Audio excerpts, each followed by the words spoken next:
So, an example, I was the guardian of a fella who was a Osceola County cowboy, many generations. He had 2 mules, and Pete and Patches. They were his babies. They were over 18-year-old mules. When I became the guardian, he was in a nursing home. Everything was okay because they were pasturing in a very lovely pasture. They were sweet mules. Matter of fact, I found out that how I get them to come to the gate is they love to eat hanging moss.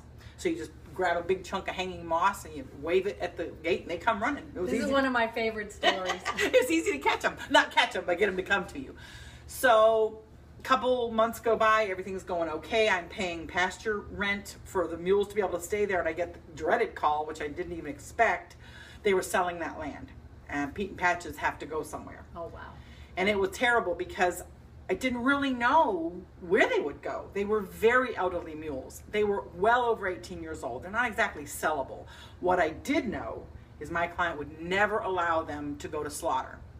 So I had to do something.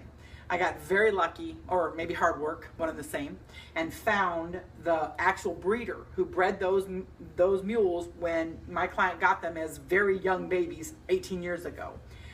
It was a guardianship, so we had to do a legal proceeding to have authority to actually gift them back to the family, including their very beautiful tack, which is the leather and turquoise and silver reins that they wear, because they were show mules. They did a lot of very beautiful fairs, and they would do they would be used for sort of like in the beginning of parades, and they were so awesome they were trained cart mules. Cart mules, yeah. So that's great. So we were able to get them back to where they were originally bred, which was a big mule family in northern Florida.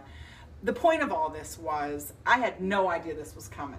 Right. There was zero planning for Pete and Patches, but what I did know about the client, both from the community and from himself, is they were more important to him than any of his siblings. Mm-hmm. And they were critical. It was critical that I do the right thing with those mules. So it worked out great.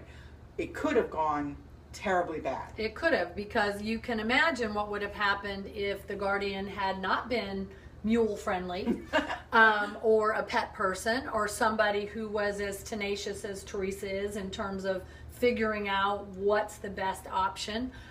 We've certainly heard horror stories where the family solution to the problem, this was with dogs, but was just to open the back door and let them out and let the dogs fend for themselves. Right. So that's not what the pet owner would have wanted. No, I mean, no.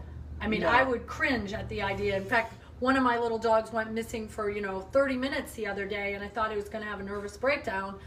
So yeah, for somebody to be out of the house and you don't have them under your control, that would just be devastating. Right. And so the point of this discussion really is, the whole reason we're having this discussion is to get you to think about it. If you are a pet person, and the odds are if you're anywhere near my Facebook, you probably are, you think about this. And you don't have to be a bazillionaire. This isn't because you have tons and tons and tons of money. Everybody who has a pet, regardless of whether it's one little kitty who's 20 years old or 17 horses, you need to be thinking about this and start making the commitment, because your assumption that your sister is going to take your 17 horses, probably not a good assumption.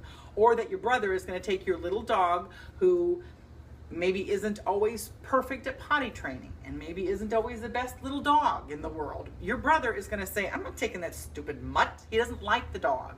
So you need a plan. And this is dear to my heart, because basically many of my clients had no plan. So where do their pets come? My house. Peggy's got the same disease. Right. We don't have the ability to put anything in to the animal control or SPCA or the pound. We can't do that. We can take stuff out, but we cannot put anything in. Right. Emotionally, we can't do that. So let's see. What else do we want to talk about today? Well, I think we've done a good job at just getting started for people to think about this. Okay. Obviously, the book has a lot of ideas in it. Teresa and I can continuously update you on some other ideas. We'll bring you some updates on new things that are happening and coming forward. But reading the book, listening to the radio show. So say again the radio show. So the radio show is called All My Children Wear Fur Coats. Okay. It's on natureschannel.fm, Okay. which is an internet radio. Okay. So you have to go on your computer. They also have a Facebook page, Nature's Channel. Okay. And so you can find it there as well. We have our Facebook page, and then you can tweet us on Twitter as well at Kids in Fur Coats. Okay, so how about giving the information about the law firm here? So the law firm is, the law offices of Hoyt and Bryan. We're located in Oviedo, Florida, and that's Central Florida for those of you who don't know where Oviedo is. And we do estate planning, elder law, and estate administration. And of course, I have a passion for pets, among other things, but I do help all of my client families plan for their pets. And as we said, Teresa and I have an opportunity from time to time to have this conversation with folks, and we always welcome that opportunity. Thanks, Peggy. I'm so glad we got to meet together because this is just so important to me, and I feel like every time we reach even one person that we've really done what we needed to do because they went, oh gosh, I didn't think about that. I know I need a will, kind of understand that. I kind of understand that I might need a healthcare surrogate to make medical decisions for me, but did I think about who was going to make medical decisions for my Pomeranian when I can't speak because I've had a stroke and I'm in a nursing home? On top of the fact that who's going to have that dog. So thanks for joining us on the Guardian Network on Facebook, and you'll see more videos like this. Feel free to like us and follow us and all that stuff, and send us to anybody that you think that this can help the information from. Thanks so much, and this is Teresa saying bye. Have a great day. Thanks, Peggy.